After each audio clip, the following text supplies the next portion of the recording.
Hello, in this video I will show you how to enable Google Assistant to work on lock screen on Honor 400.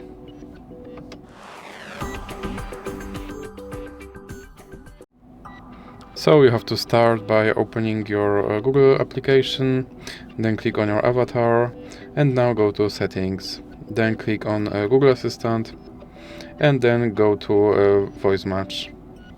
Now click here to enable Hey Google feature and then scroll down and click agree, then scroll down and click agree again. Now click next and click on Retrain Voice Match model.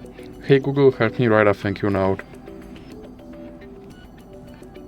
Hey Google, what's the weather tomorrow?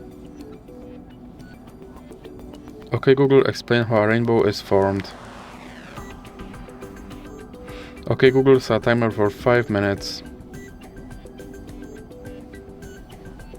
Then click next and now go back and click on lock screen, then click yes I'm in and make sure that this first option stays on. Then you can go back and go back again.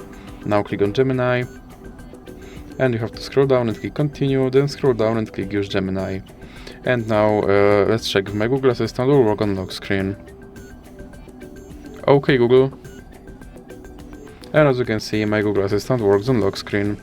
So that's it for this video. If you liked it, please remember to leave like and subscribe.